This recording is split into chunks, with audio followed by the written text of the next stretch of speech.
The film is actually a combination of different special effects techniques, whether it was high-tech, low-tech. Are you ready to travel back into the past to discover some of the most interesting behind-the-scenes stories from the Back to the Future trilogy? Did you know that Michael J. Fox nearly died shooting one of the scenes for the third movie? And if that's not enough to get your attention, get ready to find out that the movie began shooting with another actor playing the lead role for Marty. So keep watching ahead to uncover the unknown. Gear up your seatbelts because you're on a ride faster than 88 miles per hour. Starting off with the near-death incident of Michael J. Fox, the actor ran short of air during the filming of Back to the Future 3. Do you remember the scene where Mad Dog tries to hang Marty when he's taken back to 1885, just in time for Doc to show up at the scene? Well, you might be surprised to know that Fox's expression seems very convincing, only because the scene was somewhat realistic.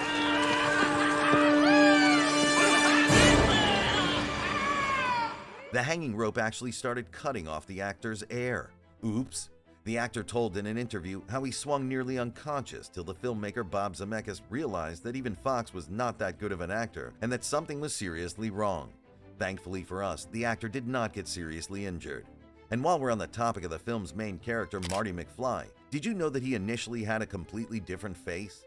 While today we can't imagine anyone but Michael J. Fox hopping into that DeLorean, he wasn't initially available due to his gig on Family Ties.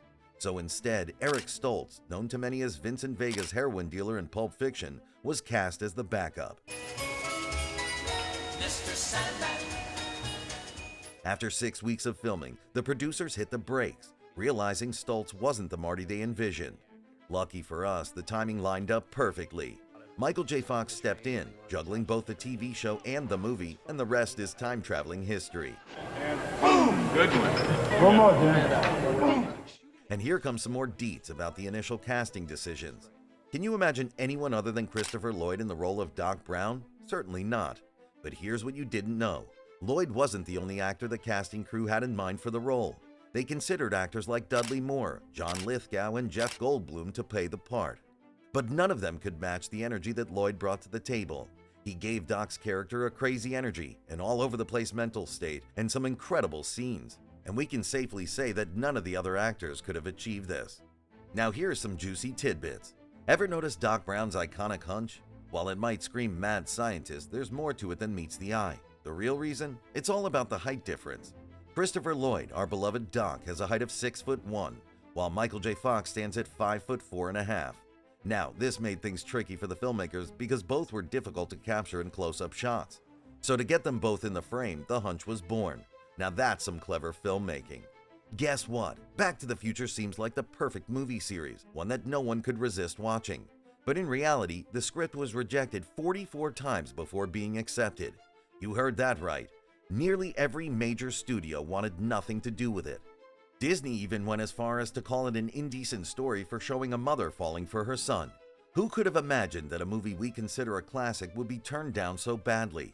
But it finally got accepted by Universal Pictures, making it a movie that is considered the perfect model for the perfect screenplay at the University of Southern California. What a twist of fate.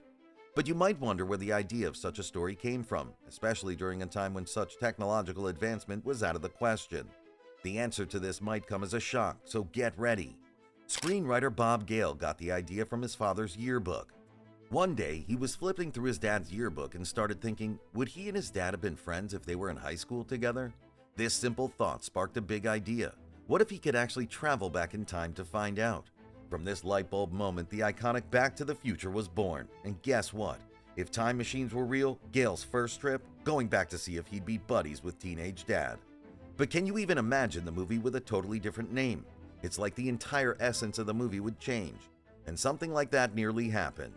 Sid Sheinberg, the head of Universal Pictures, was known for bombarding the crew with suggestions. But the most unforgettable one? He wanted to ditch the word future and rename the movie, wait for it, Spaceman from Pluto. Sid thought that no one would come to see a film with the word future in it. Crazy, right? The crew was convinced that the name would send the film straight to the bin. No one would be interested in watching it. So who stepped in to save the day? None other than Steven Spielberg, the executive producer of the film. He cheekily told Sheinberg what a hilarious joke his title idea was. Steinberg was so red-faced that he never mentioned it again. Close call.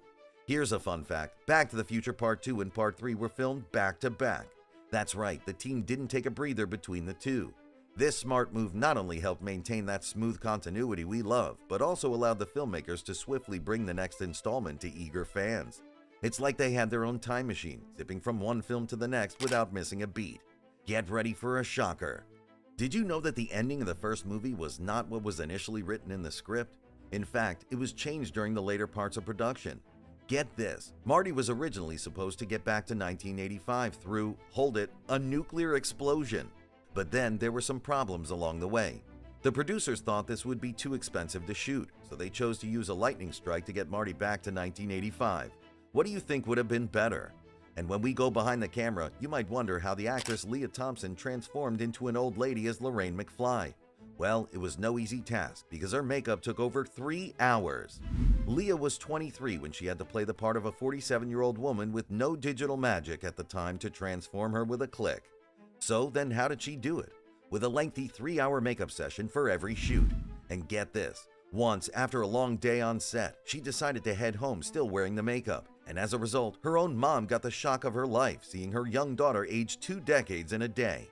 Preparing for a scene isn't just about the appearance, it's also about getting your emotions ready. But one of the actors on set got so nervous he lost his voice. No, we are not kidding. Crispin Glover, who plays George McFly in the 3 movies, is known for doing some strange things. And on the set of Back to the Future, he got so overwhelmed with nerves that he lost his voice completely. Glover had to mouth his lines during a scene. In an interview later on, he spilled the beans about his scene was subbed over later after production. Who would have thought there would be a silent movie moment in this blockbuster? And of course, no movie's complete without its soundtrack. Safely said, the soundtrack of this movie is just as big a hit as the movie itself. The secret behind it? None other than Huey Lewis wrote not 1, but 2 songs for the first film. But it took some convincing from Zemeckis for Lewis to agree, and guess what? He sent over the next song he wrote, which happened to be Power of Love, one of the most famous songs from the series.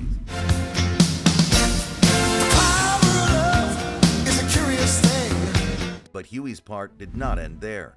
He even wrote a second song called Back in Time for the movie. And of course, this made the film even more attractive for fans.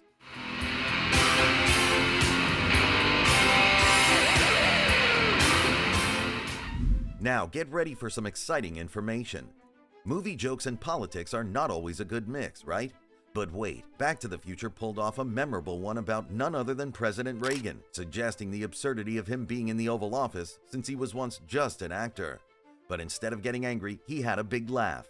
He loved the gag so much that during a White House screening, he asked to rewind that scene, and his love for the film didn't stop there. In his 1986 State of the Union address, Reagan quoted a line from the film saying, "Where we're going, we don't need roads."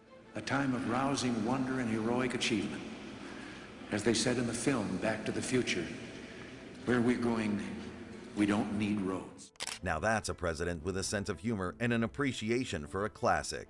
The Back to the Future trilogy is a masterpiece of all times. It is definitely on the go-to list for every individual. The amazing story direction and the work of talented crew members made this worldwide blockbuster possible. If you enjoyed today's behind-the-scenes video, please give the video a thumbs up. Press the bell icon to get notified about our next video. See you all in the future with another exciting video.